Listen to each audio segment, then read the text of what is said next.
Shalom, perkenalkan nama saya Divanda Manik, NPM 189035. Di sini saya akan menjelaskan pelanggaran kode etik psikologi yang dilakukan oleh Dewi Tafiana Walida Harwen, yaitu di mana Dewi merupakan saksi ahli yang dihadirkan oleh tim kuasa hukum Jessica Kumala Wongso dalam kasus kematian Wayan Mirna Salihin. Di sini Dewi melakukan 4 pelanggaran, yaitu ia mengaku sebagai seorang psikologi dari Universitas Indonesia, padahal bukan. Yang kedua, kompetisinya dalam psikologi, politik, atau forensik dipertanyakan. Yang ketiga, tidak melakukan pemeriksaan kepada klien dalam mengambil kesimpulan. Yang keempat, banyak mengkritik psikolog lain. Pasal yang dilanggar oleh Dewi yaitu yang pertama, Dewi telah melanggar pasal 2 prinsip B tentang integritas dan sikap ilmiah, di mana pada prinsip B ini terdapat 5 ayat, yaitu ayat yang pertama, psikolog dan atau ilmuwan psikologi harus mendasar pada dasar dan etika ilmiah, terutama pada pengetahuan yang sudah diyakini kebenarannya oleh komunitas psikologi. Yang kedua, psikolog dan atau ilmuwan psikologi senantiasa menjaga ketepatan, kejujuran, kebenaran dalam keilmuan, pengajaran, pengalaman, dan praktik psikologi. Selanjutnya ayat yang ketiga, psikolog dan atau ilmuwan psikologi tidak mencuri, berbohong, terlibat pemalsuan atau fraud, tipuan atau distorsi, fakta yang direncanakan, dengan sengaja memberikan fakta-fakta yang tidak benar. Selanjutnya ayat yang keempat, psikolog dan atau ilmuwan psikologi berupaya untuk menepati janji tetapi dapat mengambil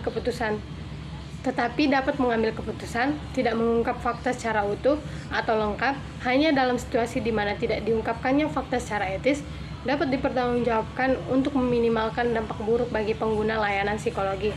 Selanjutnya ayat yang kelima, psikolog dan atau ilmuwan psikologi memiliki kewajiban untuk mempertimbangkan kebutuhan, konsekuensi, dan bertanggung jawab untuk memperbaiki ketidakpercayaan atau akibat buruk yang muncul dari penggunaan teknik psikologi yang digunakan. Yang dimana di sini Dewi telah mengaku sebagai ahli psikologi Universitas Indonesia, dan hal itu telah dibantah oleh Dekan Fakultas Psikologi Universitas Indonesia. Yang kedua, fakta yang digunakan tidak dapat dipertanggungjawabkan karena tidak memiliki bukti-bukti yang kuat. Selanjutnya, Dewi telah melanggar pasal yang kedua prinsip C, yang dimana pada prinsip C ini terdapat 6 ayat, yaitu ayat yang pertama, psikolog dan atau ilmuwan psikologi harus memiliki kompetensi dalam melaksanakan segala bentuk layanan psikologi, penelitian, pengajaran, pelatihan, layanan psikologi dengan menekankan pada tanggung jawab, kejujuran, batasan, kompetensi, objektif, dan integritas.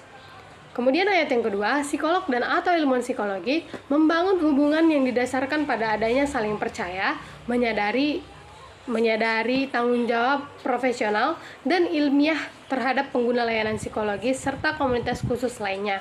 Kemudian ayat yang ketiga, psikolog dan atau ilmuwan menjunjung tinggi kode etik, peran dan kewajiban profesional, mengambil tanggung jawab secara tepat atas tindakan mereka, berupaya untuk mengelola sebagai konflik kepentingan yang dapat mengarah pada eksploitasi dan dampak buruk. Yang ayat yang keempat, psikolog dan atau ilmuwan psikologi dapat berkonsultasi, bekerja sama dan atau merujuk pada teman sejawat, profesional lain, dan atau institusi-institusi lain untuk memberikan layanan terbaik kepada pengguna layanan psikologi. Selanjutnya ayat yang kelima yaitu psikolog dan atau ilmuwan psikologi perlu mempertimbangkan dan memperhatikan kepatuhan, etis, dan profesional ke kolega-kolega dan atau profesi lain. Selanjutnya ayat yang keenam, psikolog dan atau ilmuwan psikologi dalam situasi tertentu tersedia untuk menyumbangkan sebagian waktu profesionalnya tanpa atau dengan sedikit kompensasi keuntungan pribadi. Yang dimana di sini Dewi tidak jelas memiliki kompetensi dalam melaksanakan bentuk layanan psikologi, penelitian, pengajaran, pelatihan, layanan psikologi. Selanjutnya, Dewi telah melanggar pasal 2 prinsip D tentang keadilan, yang dimana pada prinsip D ini terdapat 2 ayat, yaitu ayat yang pertama, psikolog dan atau ilmuwan psikologi memahami bahwa kejujuran dan tidak berpihakan adalah hak setiap orang. Oleh karena itu, pengguna layanan psikologi tanpa dibedakan oleh latar belakang dan karakteristik khususnya harus mendapatkan layanan dan memperoleh keuntungan dalam kualitas yang setara dalam hal proses, prosedur, dan layanan yang dilakukan.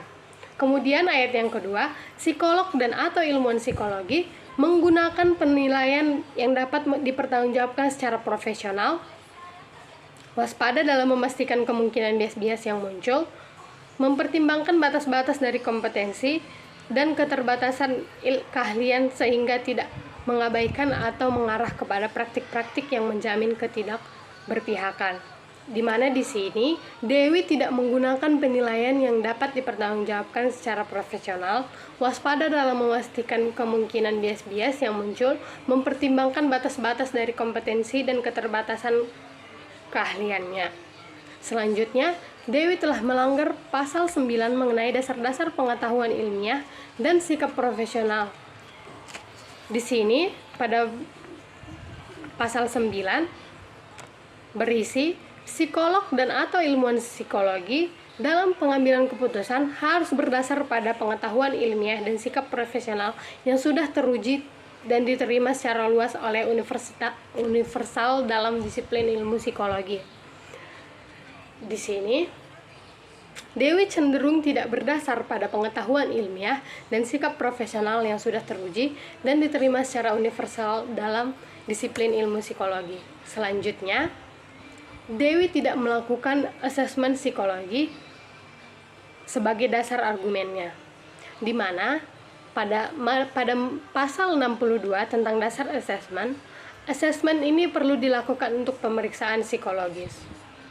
Demikian penjelasan yang bisa saya berikan. Saya ucapkan terima kasih.